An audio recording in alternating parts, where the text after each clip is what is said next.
안녕하세요. 7번째 이야기 성서, 교회, 그리고 섹슈얼리티에 대해 이야기해 보도록 하겠습니다. 제목이 너무 불경건한가요? 그럼에도 불구하고 시작해 보도록 하겠습니다. 지금은 성서와 성경을 통해서 생각 열기를 시작해 보도록 하겠습니다. 보통 성경은 세계적인 베스트셀러이자 스테디셀러입니다. 기독교인이 아니라 할지라도 성경의 한 구절에 대해서 들어본 사람이 많을 것입니다. 그리고 우리는 이 성경을 하나님의 영감으로 기록된 책으로 굉장히 귀하고 성스러운 말씀으로 여깁니다. 그렇기 때문에 이 말을 우리는 홀리 스크립처 혹은 바이블이라고 부릅니다. 그래서 왠지 성서라고 말을 한다면 불경스럽거나 주저하거나 꺼려지게 됩니다. 그러나 영어로 한다면 둘 다 바이블입니다. 바이블은 레바논의 항구 도시인 비블로스라고 하는 단어에서 유래했습니다. 옛날에는 책을 그냥 종이에 쓴 것이 아니라 양피지나 파피루스에 썼습니다. 그런데 그 양피지나 파피루스를 굉장히 많이 다루고 수출했었던 그 도시가 바로 비블로스라고 하는 항구 도시였습니다. 이 도시에서 유래한 책들이라고 하는 이 단어는 바로 바이블입니다. 그래서 우리가 성서라고 이야기하던 성경이라고 이야기하던 사실은 같은 단어입니다. 무엇이 불경스럽거나 무엇이 더 성스러운 것, 그런 것은 없습니다. 그러나 우리는 이와 같은 룰을 다른 곳에서도 똑같이 범하곤 합니다. 하나님의 말씀이라고 하는 그 권위를 실어서 교인들을 다르게 구별하고 남성과 여성을 차별하고 이러한 룰을 성서와 성경뿐만 아니라 우리의 인간 사회 안에서도 똑같은 룰을 범하기도 합니다. 그렇다면 우리는 누구의 눈으로 성서를 읽을 것인가? 누구의 목소리로 성서의 이야기를 들을 것인가 하는 것은 굉장히 중요한 문제입니다. 왜냐하면 그 사람이 어떠한 생각을 가지고 다른 사람을 대하는가 혹은 이 사회 속에서 살아가는가 라고 하는 세계관의 문제이기 때문입니다. 기독교의 2000년의 역사 속에서 성경은 굉장히 성스러운 책, 하나님의 말씀과 권위를 담은 책으로 여겨져 왔습니다. 그리고 그렇게 성경을 권위 있는 책으로 만든 그러한 장본인 중에 하나가 바로 남성들일 것입니다. 왜냐하면 우리가 보통 성경, 하나님, 예수님이라고 할 때 공통적으로 떠올리는 이미지는 여성의 이미지보다는 남성의 이미지입니다. 교회가 제도화되는 과정에서 그리스도, 교회, 그리고 남성은 하나의 일맥상통하는 맥을 형성했습니다. 그리고 이 사이에서 여성은 그리스도, 교회, 남성, 그리고 여성이다라고 하는 존재로 위계 질서가 형성되어 왔습니다. 사실 성경은 이스라엘 민족의 역사를 담은 굉장히 역사적인 산물로서 생각이 됩니다. 그러나 그러한 내적 한계에도 불구하고 그 안에는 하나님 나라의 가치와 비전, 인간을 해방하는 고귀한 진리의 말씀들, 자유의 어떤 메시지들이 있기 때문에 시대와 지역을 넘어서 모든 사람들의 마음을 울릴 수가 있었던 것입니다. 그럼에도 불구하고 교회가 제도화되고 그리고 한 나라의 종교가 되는 과정 안에서 기독교의 역사는 남성 중심의 교회 권위를 강조하게 되었습니다. 그렇다면 교회와 여성은 어떠한 방식으로 이야기가 되고 있을까요? 사실 여성은 사적 공간에서 어머니, 아내, 딸, 며느리, 여성의 지위와 역할은 분명하게 구분이 되어 있었습니다. 공적인 자리에서 함부로 나서거나 교육을 하거나 교육을 받거나 하는 일도 굉장히 한계가 있었습니다. 이러한 사회 안에서 여성은 남성의 보호와 지배를 받는 존재였습니다.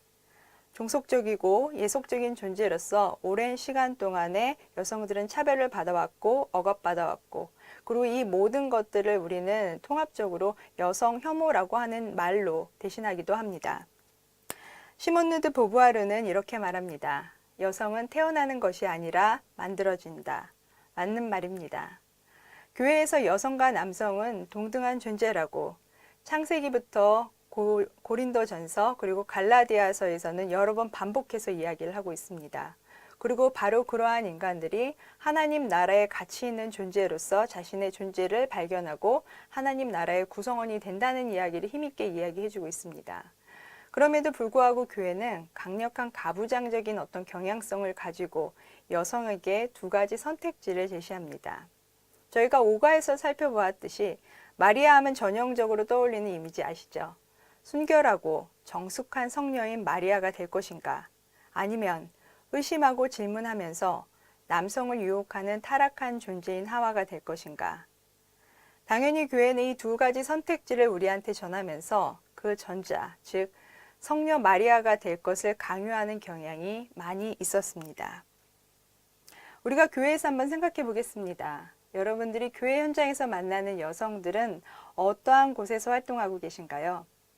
새벽 예배에는 어떠한 분이 더 많이 나오시나요? 새벽 예배에서 만나게 되는 그리스도 교인들은 권사님, 집사님, 그런데 앞에 한 글자가 더 붙습니다. 여자 권사님, 여자 집사님, 그리고 여성도들. 남성들보다 훨씬 많은 퍼센테이지로 신앙적인 열심을 가지고 교회에서 활동하는 분들이 여성들입니다. 뿐만 아니라 식당에서 봉사를 하는 여전도회, 앞치마를 두르고 열심히 활동하시는 거 아시죠? 매주일 점심에 점심 봉사를 하시지만 사실은 남성교회에서도 많이 요즘엔 활동하세요. 그러면 우리는 그 교회가 와, 깨어있는 교회다. 굉장히 젠틀한 남성 선교사들이다 라고 말합니다. 그러나 왜 똑같은 일을 하는데도 그러한 수식어가 달리 붙어야 할까요? 찬양팀의 리더는 어떤가요? 보컬을 담당하고 리더를 하면서 지휘를 하는 사람은 보통은 남자입니다. 찬양대에서 옆에 서서 같이 이 보컬을 도와주는 사람은 여성, 우리는 보통 자매들이라고 부르기도 합니다. 이러한 여성의 역할과 남성의 역할은 교회 안에서 분명하게 구분되어 있습니다. 그런데 그러한 구분이 원래부터 있었던 것일까요? 생각해 볼 문제입니다. 다음에서 우리는 너무나 뻔히 아는, 아마 여러분들이 이미 알고 계시지만 다시 한번 정리를 한번 해보도록 하겠습니다. 기독교에서 우리가 보통 섹슈얼리티, 성에 관한 담론들, 여성성은 무엇이고 남성성은 무엇인가에 관한 이야기를 할 때 우리는 사회에서도 이렇게 정의를 합니다. 성이라고 말하는 섹스는 생물학적인 성, 다시 말해서 출산을 중심으로 해서 여성과 남성을 구별하는 기준입니다.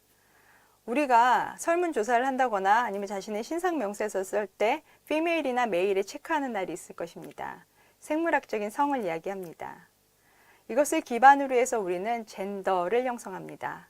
젠더는 우리나라 말로 번역하기는 좀 어려운데요. 후천적으로 교육되는 성, 그래서 여성성과 남성성을 결정하는 기준이 됩니다.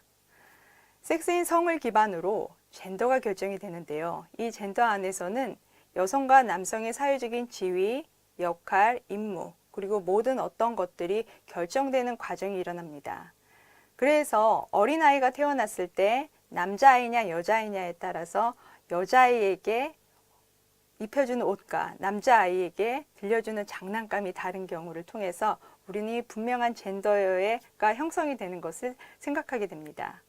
반면 섹슈얼리티에 관해서는 이렇게 볼 수 있습니다. 우리는 보통 섹슈얼리티라고 했을 때는 성적 욕망을 의미하는 부정적인, 그리고 조금은 잘 언급하지 않는 단어라고 생각합니다. 그러나 섹슈얼리티는 개인의 성적인 욕망과 취향, 그리고 정체성을 포함합니다. 뿐만 아니라 성에 대한 사회적이고 제도적인 어떤 규범을 아우르는 포괄적인 개념입니다. 다시 말해서 성과 관련된 모든 담론들, 그 모든 사회적 규범들, 그리고 생각들까지 포함하는 것이 바로 섹슈얼리티입니다. 이렇게 본다면 가부장제 사회 안에서는 생물학적인 성인 섹스를 기반으로 젠더가 형성이 되고, 이 젠더를 기반으로 해서 섹슈얼리티라고 하는 개인의 욕망과 사회적인 제도 관행들이 연속적이고 긴밀하게 하나가 되는 과정이 일어난다는 것을 생각해 볼 수가 있습니다. 가부장제 사회 안에서 여성을 올가매는 이러한 성에 관한 많은 담론들, 그리고 이러한 구분점들이 우리를 훨씬 더 활동하거나 생각하거나 의식하는 것을 힘들게 합니다. 그리고 교회 안에서는 이것은 훨씬 더 강력한 방식으로 나타나기도 합니다. 그렇다면 우리의 교회 현장 이야기를 해보도록 하겠습니다. 우리 교회에서 교회의 남녀 성비 비율은 어떻게 됩니까? 보통 일반 교회에서는 여성의 비율이 60% 정도 된다고 이야기합니다. 그렇다면 60%, 6대 4의 비율인 그 교회의 그 비율 안에서 예배를 구성하는 설교, 찬양, 기도에서 남성과 여성의 비율은 어떤 방식으로 구성이 되어 있습니까? 흔히 생각하는 주일 예배, 수요 예배, 그리고 금요 철야 예배에서 누가 설교를 하고 찬양을 부르며 그리고 기도의 자리에 나가는 사람은 누구입니까? 6대 4의 비율로 이루어지고 있습니까? 아마 아닐 것입니다. 그렇다면 지난 시간에 우리가 바울 서신에서 배운 것처럼 로마서 16장에서도 바울의 동역자가 여성의 비율이 3분의 1 이상이 되었습니다. 예배 구성 안에서 여성의 비율이 3분의 1 이상인가요? 여기에 대해서도 고개를 갸우뚱하시는 분이 많으실 것입니다. 그렇다면 교회의 중요한 현안이라든가 어떠한 정책을 논의하는 과정 안에서 여성은 어떠한 영향을 미치고 있습니까?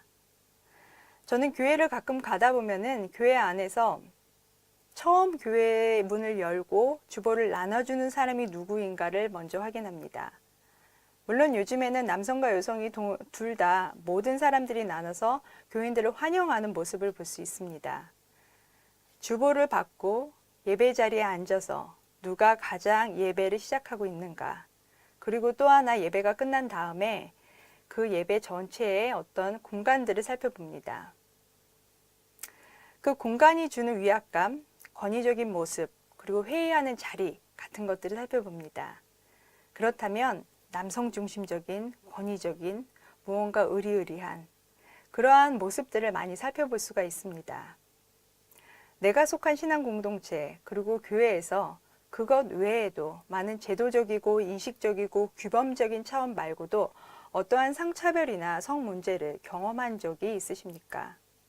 사실 이러한 얘기는 민감한 얘기이기도 하지만 가장 또 우리 생활에서 중요한 이야기이기도 합니다. 오늘은 이 이야기로 여러분들과 함께 이야기해 보도록 하겠습니다. 그렇다면 한국교회에서 어떤 방식으로 성차별이 일어나는지를 알아보기 위해서 한 설문조사가 실시되었습니다. 뉴스앤조이 주관으로 교회 내 여성 혐오가 어떤 방식으로 일어나고 있는지 조사했습니다. 설문 기간은 2017년 3월 17일부터 24일까지였습니다. 매체는 페이스북이었기 때문에 대부분의 응답자는 20대에서 30대가 주류를 이루었다라고 합니다. 설문 문항은 간단했습니다. 첫째, 교회나 기독교 단체에서 여성 혐오 혹은 성차별을 경험했는지의 유무. 두 번째, 직접 경험했거나 알고 있는 사례는 어떠한지. 세 번째, 여성 혐오를 경험한 후에 그거에 대한 대처 방법이라든가 그 이유는 어떠했는지. 네 번째, 여성 혐오와 관련해서 교회에 바라는 점은 무엇인지. 바로 이러한 네 가지 문항을 물었습니다. 설문조사 결과 외모나 복장, 나이를 언급하는 문화가 79.3%에 이르렀다고 합니다. 가장 많이 나온 설문 결과였습니다. 예를 들어 보겠습니다. 학교 선생님이 여자가 교회 짧은 치마 입고 오면 그 여자로부터 어두운 기운이 흘러나와 교회를 어둡게 만든다고 설명했어요. 또한 대학 다닐 때는 짧은 치마를 입고 선교단체 리더들에게 3번이나 불려가 혼나기도 했습니다. 또 찬양팀 싱어였는데 찬양 인도하는 목사님이 글래머러스하다라고 말했는데 위아래를 쳐다보는 모습이 매우 수치스러웠다라고 얘기합니다. 그 외에도 많은 이야기들이 나왔었는데요. 이름을 부르면서 누구누구는 빵빵해서 좋겠다 라고 말하는 사역자들도 있었다고 합니다. 커피는 젊고 예쁜 누구가 타야 해 라고 하는 말하는 방식들도 있었다고 합니다. 굉장히 심각하다는 거 여러분 아시겠죠? 두 번째로 성 역할 고정 및 차별에 관한 이야기였습니다. 이 항목은 67.4%를 차지했다고 합니다. 여성인 제가 선임 목사인데 식사 시간에 후임 남성 목사는 가만히 앉아 있으라고 했습니다. 권사님이 갖다 바치라는 명령 때문에 저는 후임 목사의 식사를 가져다 주지 않을 수가 없었습니다. 참 이 이야기는요, 우리한테 씁쓸하긴 하지만 여성이 여성을 차별한, 그리고 여성이 여성을 비하한 이야기로 우리가 생각할 수 있습니다. 사모는 목사가 성관계를 원하면 들어줄 의무가 있다고 했어요. 그렇지 않으면 다른 곳에 가서 딴짓을 하게 된다고요. 심각한 이야기지만 교회에서 밥을 먹으면서 많이 들을 수 있는 이야기이기도 했습니다. 그 외에도 이런 이야기들이 있었습니다. 남성 장로나 남성 전도사는 단상에 올라와도 되지만 여성 전도사는 안 된다고 했습니다. 그리고 여자가 회장이 되기에는 무언가 부족하니 남자를 회장으로 세웠으면 좋겠다라고 하는 이야기들도 많이 나왔습니다. 세 번째는 여성차별에 대한 설교입니다. 전체 설문 중에 47%가 여성차별 설교를 들었다는 답변이 나왔습니다.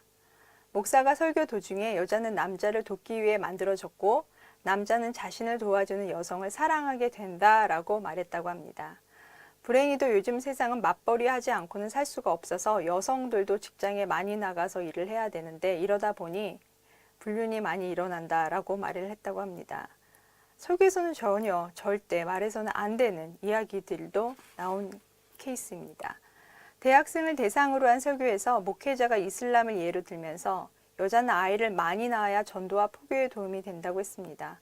전형적으로 여성을 출산이나 재생산의 도구로 본 그러한 경우라고 볼 수 있습니다. 경력이 단절된 염려는 하나님이 알아서 도우실 문제이니 그저 믿고 아이를 많이 낳으라고 했습니다. 이에 여자들이 소리내어서 아이를 많이 낳겠다고 서약하게 했습니다.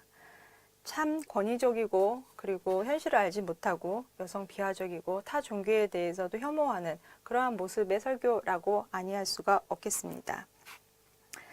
이 외에도 많은 설문조사들이 나왔습니다. 부목사님이 저를 불러서 페미니즘을 공부하는 여자들은 맞고 산다고 했다. 사역을 함께 잘해야 된다는 이유로 직접적으로 성추행을 시도하기도 했다. 이런 예들은 교회에서 저희가 알지 못하지만 또 우리가 쉬쉬하지만 많이 일어나는 일이기도 합니다. 그러면 이에 대해서 어떻게 대응했느냐라고 질문을 했을 때 직접 만나서 이 일을 제기했다라고 말한 퍼센테이지가 8.2%였습니다. 그리고 48.5%가 대응하지 않았다고 합니다.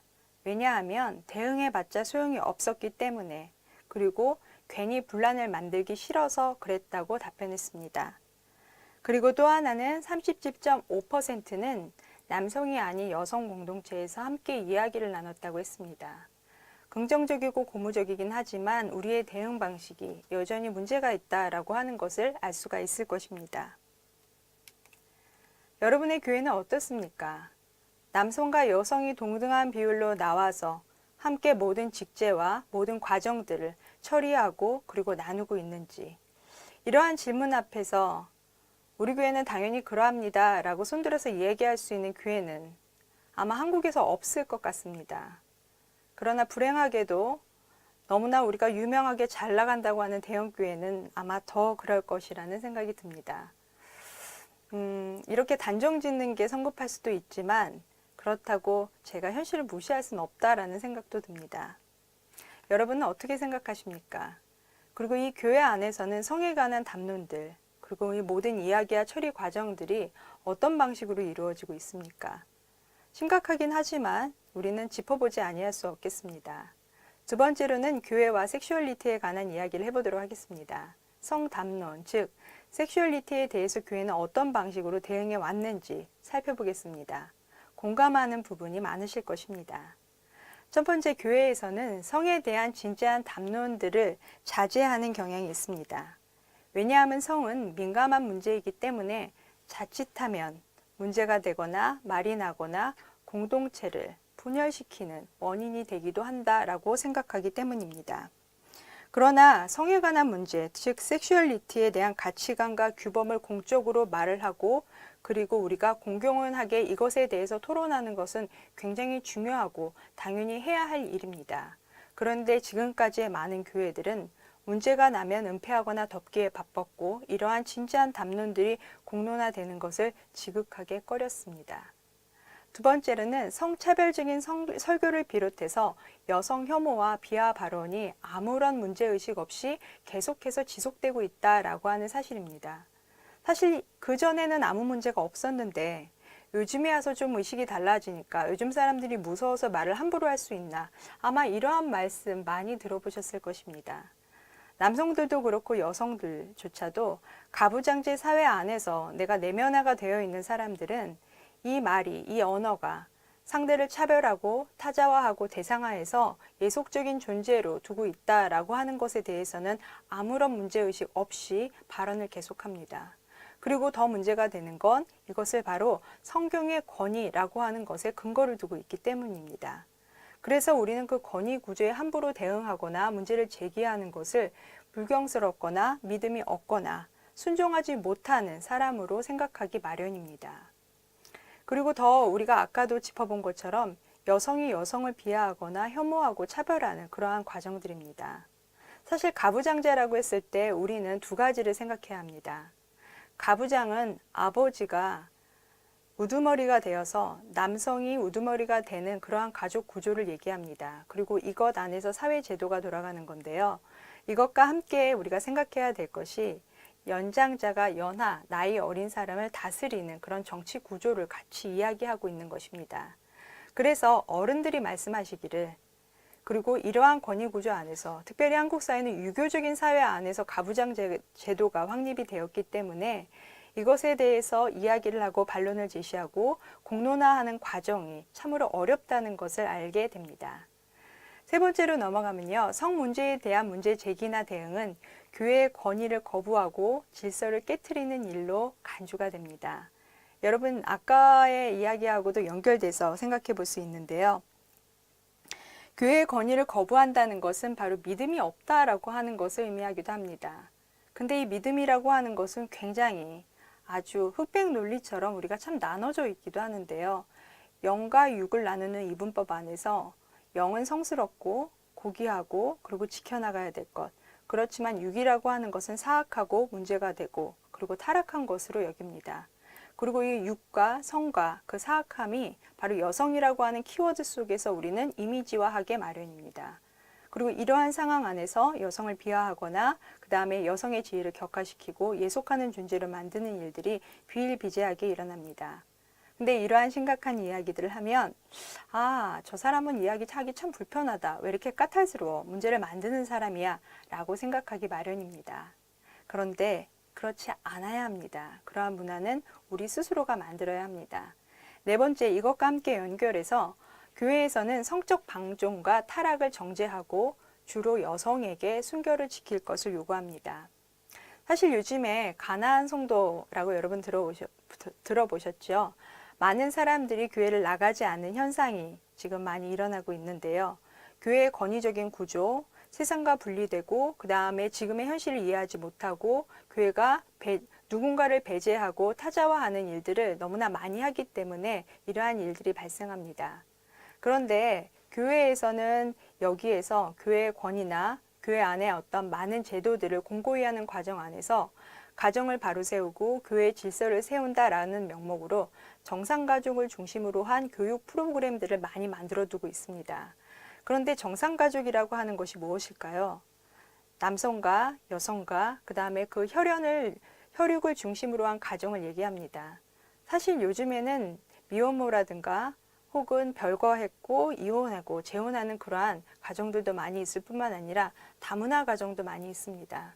그런데 아직까지도 교회는 이 많은 사람들을 포용하고 하나님의 목회적인 돌봄 가운데 이야기한다라고 하지만 우리의 의식과 머리 구조 안에서는 아직도 이들에게는 무언가 실패자, 그 다음에 그들과는 조금 거리들을 둔 상태에서 신앙생활을 하는 경우를 우리는 종종 발견하게 됩니다. 물론 그렇지 않은 분들도 많이 있다는 것을 압니다. 자, 이러한 상황 안에서 여성들한테 강요가 되는 것은 정상가족, 가족을 세우고 교회를 세우는 이런 권위 구조를 확고하고 공고하게 하기 위한 순결을 강요하는 것들입니다. 그런데 그것이 정말 여성에게만 강요해야 되는 것인지, 이러한 성차별적이고 그 다음에 성 문제가 되는 발언들과 비하적인 어떤 일들이 벌어지는데도 불구하고 여성들의 지위와 위치를 이대로 놔둬야 되는지 다시 한번 생각해 봐야 될 문제입니다. 세 번째로 기독교와 기독교인의 과제에 관해서 이야기해 보도록 하겠습니다. 제가 좋아하는 본문 하나 읽어 드리도록 할게요. 요한복음 8장 31절에서 32절의 말씀입니다. 예수께서 자기를 믿은 유대 사람들에게 말씀하셨다. 너희가 나의 말에 머무르면 참으로 나의 제자가 되고 진리를 알게 될 것이요. 진리가 너희를 자유롭게 할 것이다. 참 좋은 말씀이죠. 진리가 너희를 자유롭게 할 것이다. 여러분들은 그 진리를 어떻게 생각하고 계시나요? 예수님은 계속해서 반복적으로 얘기해 드린 것처럼 하나님 나라를 이 땅 위에서 가르치고 삶으로 살아내신 분입니다. 그리고 인간의 가장 낮은, 가장 비천한 존재들을 내 사람이라고 끌어안고 그들과 함께 울고 웃고 먹고 마시며 기쁨을 나누셨던 분이 예수님이셨습니다. 그리고 그가 전한 진리와 하나님 나라의 가치는 어느 누구도 배제되지 않고 어느 누구도 소외되지 않는 그러한 참 공간과 연대를 형성하는 그러한 하나님의 나라의 공동체였습니다. 이렇게 볼 때 정리를 해본다면 예수님은 우리에게 이러한 삶의 모습을 보여주셨습니다. 억압받는 유대 민족의 현실을 직시하면서 냉철한 이성을 가지고 사회를 판단하셨습니다. 그렇지만 삶의 한복판에서는 아픈 자, 배대진 자, 가난한 자, 눌린 자, 바로 이러한 사람들과 공간과 연대를 형성하셨습니다. 그리고 그곳에 여성들이 함께했습니다. 예수님은 잘못된 사회 구조를 의심하고 성찰하고 분노하셨습니다. 예수님이라고 인내하고 자비롭기만 한 것은 아니었습니다. 여러분, 성전 정화 사건에서 보듯이 예수님도 굉장히 분노하실 때는 화를 내시고 슬퍼서 힘들어하실 때는 죽은 나사로를 붙잡고서는 울기도 하셨습니다. 이렇듯이 함께 의심하고 성찰하면서 분노하는 것 굉장히 중요한 힘입니다. 그리고 그가 했었던 마지막 가장 중요했었던 일 중에 하나가 대안적인 삶으로서 하나님 나라에 대한 비전을 제시하고 그것을 몸소 실천하고 죽기까지 하셨다는 것입니다.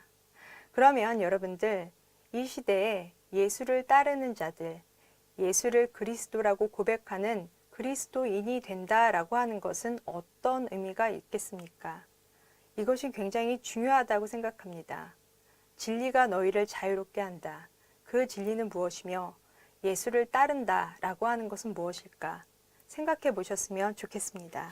그렇다면 예수님이 사셨던 삶의 모습에서 우리는 지금의 여성차별적이고 혐오적인 현실 안에서 어떤 방식으로 생각하고 삶으로 실천해야 될지 같이 한번 이야기를 나눠보도록 하겠습니다. 첫째는 문제를 인식하는 것이 우선시 되어야 합니다. 나의 경험과 공동체의 경험 안에서 여성차별이 일어난 적은 없었는지, 만약 그렇다면 우리가 인식하지 못했던 것, 우리가 불쾌하고 힘들고 그리고 고통받았던 것이 무엇인지 같이 이야기를 나눠야 합니다. 뿐만 아니라 여성이 여성을 차별하는 구조, 우리가 그것을 알지도 못하는 가운데 굉장히 많은 문제들이 일어난다라고 하는 것을 알 수 있습니다. 둘째, 이를 위해서는 질문을 던져야 합니다. 사실은 여성들에게는 말을 하는 것보다 말하지 않는 것이 익숙한 방식이었습니다. 특히 교회 안에서는 더욱 그러했습니다. 그래서 우리는 의심 많은 그리고 질문하는 도마를 우리는 별로 좋아하지 않았고요. 그리고 하와도 좋아하지 않았습니다. 사마리아 여인도 질문 많이 했습니다. 그러나 우리는 도마처럼 사마리아 여인처럼 의심 많은 하와처럼 그렇게 지금의 현실에 대해서 질문을 던져야 되겠습니다. 아니라라고 하는 것에 대해서 아니에요 라고 말할 수 있고 질문을 던지면서 우리가 세 번째 유쾌한 수다 공동체를 만들어야 된다라고 생각합니다. 신앙의 공동체는 신앙을 경험하고 고백한다는 것은 개인의 경험이 아닙니다. 여러분들이 교회 가면은 매 주일 주의 기도, 주님의 기도를 하실 텐데요. 거룩한 공교회와 라고 하는 단어가 나옵니다. 거룩한 공교회, 예수를 그리스도로 고백한다는 것은 개인의 고백이 아니라 공동체의 고백입니다. 참 내 제자가 된다는 것은 하나님과 나와의 일치를 얘기하는 것뿐만 아니라 나와 그들, 나와 너와의 일치와 연합까지도 같이 이야기해야 됩니다. 그렇기 때문에 우리는 이러한 공동체 안에서 수다를 떨 때 유쾌한 수다를 떠셨으면 좋겠습니다. 수다는 모든 것들을 새롭게 만들고 즐겁게 하고 문제를 인식하고 질문을 던질 수 있는 가장 중요한 길이라는 생각이 듭니다. 유쾌한 수다 공동체가 여러분의 공동체 안에서 굉장히 활발하게 일어나기를 바랍니다. 네 번째는 성서를 새롭게 읽으면서 우리의 언어를 발견해야 됩니다. 우리는 지금까지 남성 중심적이고 남성이 성서를 가르치고 해석했었던 방식대로 성서를 보았습니다. 그러나 이제는 우리의 언어와 그 다음에 나의 경험과 공동체의 고백이 함께 만나는 그 지점 안에서 공간과 자유와 평화의 언어들을 새롭게 발견해야 된다라고 이야기합니다. 그것은 지금 이 자리에서 우리가 함께 만들어 가야 되는 작업입니다. 사실은 성경을 그냥 읽고 있는 것을 그냥 받아들이면 참 쉽습니다. 그러나 그리스도인들은 진리의 가치를 아는 사람들은 참 피곤한 사람들입니다. 왜냐하면 끊임없이 생각하고 끊임없이 행동하고 끊임없이 나아가야 되기 때문입니다. 그러면서 우리는 그 자리에 안주하거나 머무르지 않고 우리의 새로운 언어, 어느 누구도 발견하지 못했던 포용과 공간과 아름다운 하나님의 은혜의 언어를 발견할 수가 있을 것입니다. 마지막으로 5번째입니다.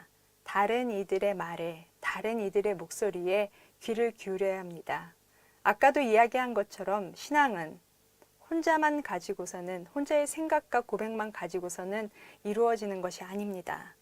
하나님 나라는 핵가족이 아닌 것 같습니다. 하나님 나라는 다양성을 인정하고 차별과 경계와 배제를 넘어서 모든 사람들이 함께 손잡는 나라입니다. 그리고 안 될 것 같은 그 불가능성 가운데 다른 이의 손을 잡고 너와 내가 하나야 라고 말하는 그 가운데 이루어지는 것이 하나님의 나라입니다. 다른 사람의 손 잡기 위해선 우리는 그가 어떤 상황에 있는지, 무엇으로 고민하는지, 어떤 것 때문에 아파하는지 그 목소리에 귀를 기울여야 됩니다. 그것이 복음의 시작이고 출발입니다. 복음은 상대를 무시하고 선포해서 되는 일이 아니라 상대가 어떤 사람인지, 지금 어떠한 사회적인 맥락에 처해 있는지 바라보면서 그 소리에 귀를 열어야 되는 시작입니다. 복음의 시작이 이러할진데 여러분들은 어떤 그리스도인, 어떤 복음, 어떤 진리를 가지고 생각하면서 살아가고 계시나요? 하나님의 형상 여성 우리의 이 교제는, 그리고 YWCA에서 우리가 바라고 지향하는 여성 그리스도인들은 이러한 가치관, 그리고 이러한 존재들입니다. 여성 그리스도인들은 하나님을 창조와 역사의 주로 믿으며 인류는 하나님 안에서 한 형제 자매임을 인정하고 예수 그리스도의 가르치심을 자기 삶에 실천함으로써 정의, 평화, 창조 질서의 보존이 이루어지는 세상을 건설하도록 부르심을 받은 존재입니다. 비록 복음서에는 여성을 부르는 얘기가 나타나지 않습니다. 그러나 그 여성들은 예수님을 대면하는 그 자리에서 자신이 부름받은 존재라고 생각하고 자신의 정체성을 확인했습니다. YWCA의 여성 우리 이 교제를 읽는 여러분들은 여성 그리스도인들로서 하나님의 정의, 평화, 창조 질서의 보존이 함께 이 땅 위에 이루어지고 모든 그리스도인들이 하나가 되고 이 안에 공간과 조화와 질서와 평화와 그리고 하나님의 아름다운 나라가 이루어지는 그러한 존재로서 부름받은 사람들이라는 것을 기억해 주셨으면 합니다. 그리고 그러한 가운데 몇 가지 한번 생각해 보도록 하겠습니다. 우리 교회 마리아와 하와에 대해서 이야기해 봅시다. 전통적으로 마리아와 하와라고 우리가 구분 짓는 사람들, 그리고 우리가 그전까지는 우리의 눈에 좀 어긋나고 별로 예뻐 보이지 않는 사람인데 다시 한번 생각하는 기회와 우리의 생각의 전환도 이루어졌으면 하겠습니다. 두 번째, 우리 교회에서는 어떠한 성담론과 태도가 이루어지고 있습니까? 그리고 여러분의 생각은 어떠하십니까? 세 번째, 교회에서 여성 혐오와 성폭력 문제를 포함해서 보이게 혹은 보이지 않게 여성을 억압하는 현실은 비일비재합니다. 그리고 이러한 현실을 어떻게 극복할 수 있는지 여러분이 몸담고 있는 유쾌한 수다 공동체에서 함께 펼쳐가셨으면 좋겠습니다.